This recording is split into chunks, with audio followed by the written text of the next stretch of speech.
HSFootball.com here at the Four Quarters Online Media Day in Tallahassee. The 2012 Class 3A state runner-up Madison County Cowboys. Head coach Mike Coe, Vincent Domena on the right here, center nose guard number 75, and Bryce Hamilton number 4 off outside linebacker.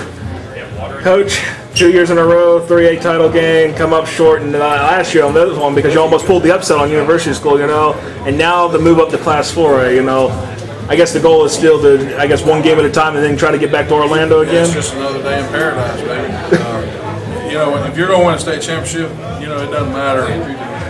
To me, what class you're in, you're going to have to beat a very good football team to get there, and you're going to have to beat a very good football team to win it, and that's the way it's always been. And in my opinion, 4A is probably the toughest classification, as a whole. Us and Bowles and Coe and Booker T and the University School and all that. So, you just got to be better than one team for one day, 48 minutes, and sooner or later we're going to knock that door down. I hope it's this year. And the district's going to be a little different this year. Being in Class 4A, you got Taylor County, which is right down to the south of y'all. Then you got Florida High that comes up as well from 3A to 4A with y'all. Florida High's in another district. That's right. Fernandina Beach, though, is probably your longest game that you'll have to travel once in that thing. But you got that district basically. What do you like about that district? Not a whole bunch right now. I'd rather be in a bigger one where we can fill out our schedule. But it is what it is. Taylor County's a big rival. Coach Smith's doing a great job down there, and that's always a big game. Fort White, I have the utmost respect for Coach Jackson. He does a tremendous job at Fort White, and those kids always play hard every year. And then Coach Hodge is one of my best friends, and Coach at Madison on 2 separate occasions, and he's doing a great job for me to beat. So I don't know that we're the favorite in our district, but we're excited. Looking at the schedule here, you say you have a hard time filling out the schedule. Is it come because y'all played the state title games? Is that one of the reasons why, or what is it? I think it's the style of play. You may beat us, but you're gonna know you played. Saturday morning you're gonna be sore. You're probably not gonna be going to the movies Saturday night. You think that's why a lot of teams are afraid? Well, I don't think that they're afraid. I think we're a smaller school, and you don't gain anything if you're a bigger school and going and playing a smaller school. If you win, you're supposed to. If you lose, it's an upset. But I think our style of play, we're not very fancy. We're not spreading it out a whole bunch. We're going to try to match it and play ball control and knock the fire out of it in defense. And I think that has a lot to do with it. I know y'all try to, sometimes you fill out a game and on the schedule, and I guess what DeLand is on the schedule this year, what made y'all schedule DeLand, Basically because we had week 9 open, and Coach Thompson believes like I do, if you want to be great, you play good football teams, and he's been the head coach at Gainesville the last 2 years, and we've had 2 great games with him, and they had week 9 open, we had week 9 open, and we want to play good people.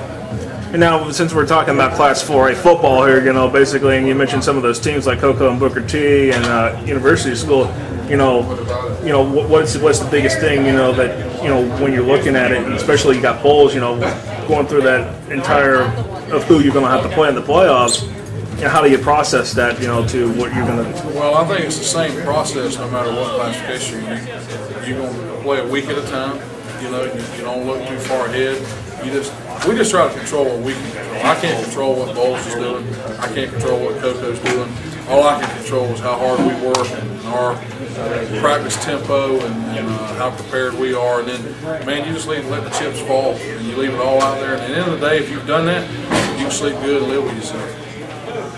Now, Bryce, what is one of the biggest things you want to do this year? Because I'm sure one of the things you want to do is try to get back to the state title game again. Is there anything else outside of that? Big thing I want to do is set an example for the young guys on our team. I mean, when I was coming up, starting from my freshman year, I always had senior class in front of me that was ready to lead and show the ropes to the young guys on what they're supposed to do when they get older. And now it's my time to step up into those shoes, show them the ropes. So hopefully, I'm ready to get them prepared and try to help them out and have the best season they can have. What about you, Vincent? Like I said, seniors are all been looking for this day. This year, it's a big year for us. Personal goals, not everybody got personal goals, but we're looking forward to it as a team. It's always desire to go back to state, but keep grinding harder every day, get where we need to go. Excited about the season. I know what, and then going back here, one of the biggest shoes you have to fill is you have to replace Ira Denson. He's graduating. How do you fill those kind of shoes? Especially for a great player like he was. Well, I don't think you try to fill them. I've been coaching for 20 years now, and you learn when you have guys like that. It's nothing that you've done. God bless him to be 6'4", 325 pounds, and I think playing for us, he learned to play with great desire and intensity and all that. But we don't have anybody 6'4", 325. So I think you build your offense around what you have. I think our quarterback is going to be phenomenal. I think he's a difference maker. We have two smaller guards that can fly, that are quick and strong, and so you try to play to those strengths. The kids you have, and like Vincent's our starting center, so we've never had a kid quite like Vincent center. I think we can do some things where our center can block people by itself, and we don't have to double team as much, and that frees up those guards to get on linebackers easier. And so I don't think you replace kids like that. You just build around what you have. And one of the final questions I got here, what is the one game that you're looking forward to on the schedule? I'm going to start with Bryce over here. What's the one game that you're looking forward to on the schedule? I'm really looking forward to the Taylor County game. Because, it's a close game. We have a good game with each other every year. And not being there, they're neighbors to our county. Niggas are better on competition. What about you, Bryce? Vincent Bryce. I'm sorry. Vincent, what about you? Sorry about that. Well, also the Taylor County game, I'm ready to be showing that Madison's still here. We're still who we are, do what we do. Be aggressive, be tackling, do what we got to do. Now, I know you're already, like you said, you're a week-to-week guy, but what is the one game that's really sticking out to you on the schedule that you... There's a few of them. Gainesville, because that's been two great games. Got a lot of respect for that staff and how hard they play. There's a lot of, not necessarily trash talk, a lot of build-up into it, but when that game's over, there's a lot of mutual respect. DeLand, same thing. Coach Thompson, I keep in touch with him. He does a great job. His kids play hard, play the right way. And obviously all the district games, those are the most important ones. Taylor County, like these guys said, Fernandina Beach because of my relationship with Coach Hodge.